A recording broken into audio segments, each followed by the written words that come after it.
गहरी नींद में लेटा हुआ है। नीचे उसका बच्चा घास में अकेला घूम रहा है और अपनी आंखों से हर उस चीज को छू रहा है जैसे दुनिया अभी अभी बनी हो। उसकी माँ ऊपर डाल पर आराम कर रही है। वहीं पास में जंगली कुत्तों का एक झुंड भी है जो नीचे लंबी घास में लेटा हुआ है।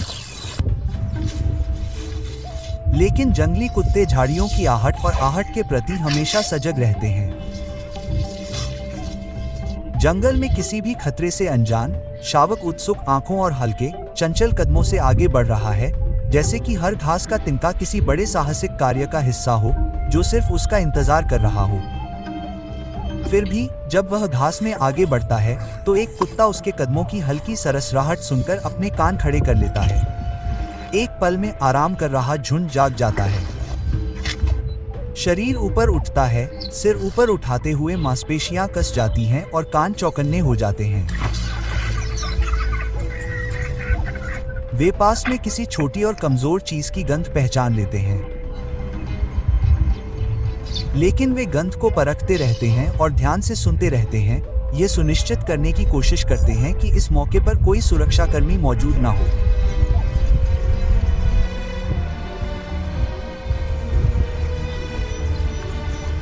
वह जितना करीब आता है, कुत्ते उतने ही ज्यादा तनावग्रस्त और केंद्रित हो जाते हैं। बच्चे को एहसास नहीं होता कि उसकी मासूमियत उसे नर्क के बिल्कुल किनारे ले आई है।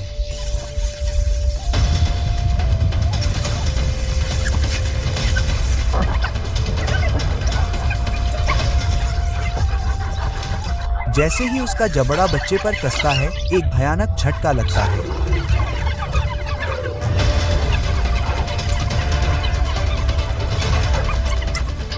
माँ कुत्तों के समुद्र में अकेली खड़ी है, अपनी ताकत को शक्ति के भ्रम में झोंकने के लिए मजबूर है। उसके दांत चमक रहे हैं और उसके पेट पर चिपक रहे हैं।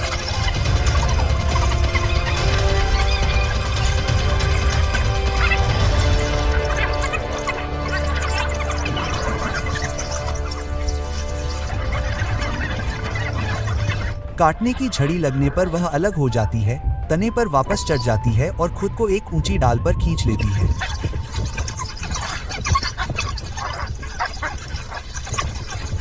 वे तने के नीचे झुंड बनाकर गुर्राते हैं, लेकिन वह उनकी पहुंच से दूर बैठी रहती है।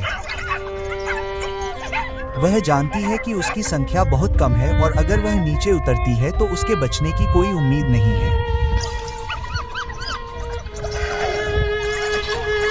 बच्चा पहले से ही जकड़ा हुआ है और उसे नोचने के लिए तैयार है। बच्चे को केवल उनकी भूख मिटाने के लिए नहीं पकड़ा गया है, उसे भविष्य के प्रतिद्वंद्वी को खतरा बनने से पहले ही खत्म करने के लिए हटाया गया है। पेड़ के नीचे दो कुत्ते तने के नीचे पहरेदारों की तरह डटे हुए हैं ताकि मां के किसी भी हमले को रोक सकें।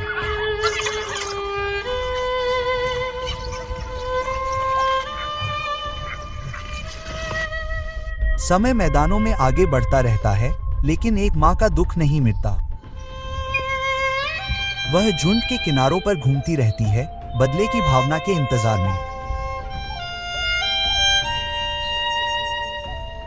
घास में एक खामोश साया उनकी दिनचर्या, उनकी कमजोरी, उनकी हल्की सी हरकत को पढ़ता रहता है।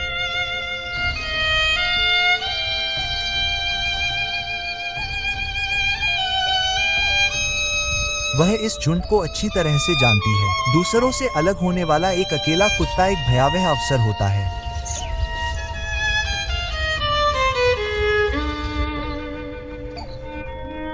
एक पल में वह एक कुत्ते पर गुस्से से हमला करती है, जिससे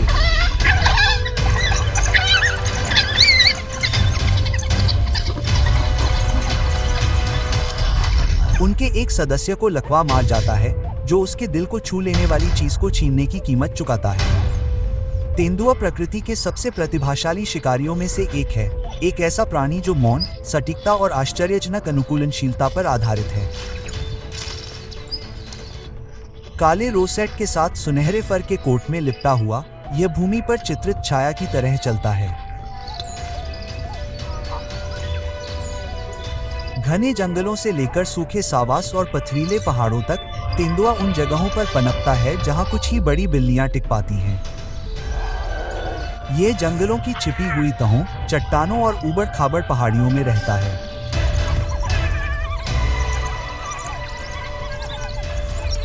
जंगल में जीवित रहने का अधिकार उसी का होता है जो झुकता है, टूटने का नहीं, और तेंदुआ इस शांत लचीलेपन का स्वामी है। तेंदुए की सबसे अनोखी क्षमताओं में से एक है उसके शरीर के आकार के सापेक्ष उसकी ताकत। पाउंड के हिसाब से यह बड़ी बिल्लियों में सबसे मजबूत पर्वतारोही है, जो अपने से भारी शवों को पेड़ों की शाखाओं पर खींचकर ले जाता है।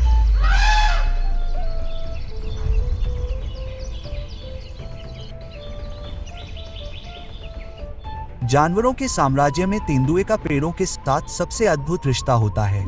ये शाखाएं केवल आराम करने की जगह नहीं हैं, ये सुविधाजनक स्थान, सुरक्षित आश्रय, खाने की मेज और भागने के रास्ते हैं।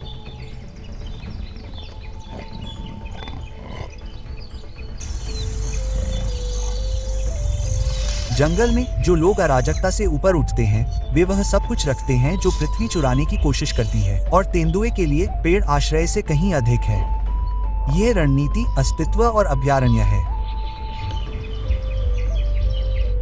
एक जीवित किला जहां तेंदुए की ताकत, चुप्पी और गोपनीयता उसके सबसे बड़े लाभ में मिल जाती है।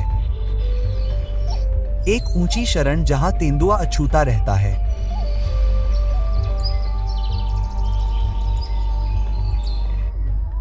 छिपने और सोचे समझे जोखिमों के बीच रहने वाले, स्वभाव से अकेले, तेंदुए अकेले ही अपने क्षेत्र में घूमते हैं, गंध और ध्वनि से सीमाएं चिन्हित करते हैं।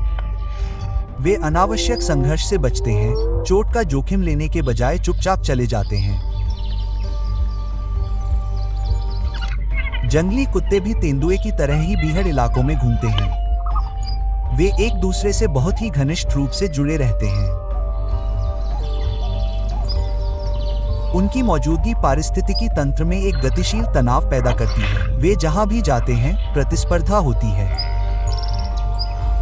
दूसरे मांसाहारी जानवरों के साथ क्षेत्र साझा करना हमेशा जोखिम भरा होता है। रास्ते एक दूसरे से मिलते हैं, शिकार के लिए संघर्ष होता है और हताशा के पल अचानक संघर्ष को जन्म दे सकते हैं। जंगल में जब भूख, सह अस्तित्व और टकराव के बीच की रेखा को तेज कर देती है, तो पड़ोसी भी प्रतिद्वंद्वी बन जाते हैं। और इन साझा जगहों पर हर मुठभेड़ में अस्तित्व के संतुलन को बदलने की क्षमता होती है। सवाना एक ऐसी भूमि है जहां सैकड़ों प्रजातियां रहती हैं और सह अस्तित्व और संघर्ष उनकी दिनचर्या का हिस्सा है। घास, धूल और बिखरे पेड़ों की यह खुली दुनिया जानवरों को लगातार संपर्क में रहने के लिए मजबूर करती है, चाहे वे इसकी तलाश करें या नहीं। मैला ढोने वाले, शिकारी और प्रतिद्वंद्वी मांसाहारी एक दूसरे के भोजन पर कब्जा करने के मौके की तलाश में एक दूसरे के इलाकों में गश्त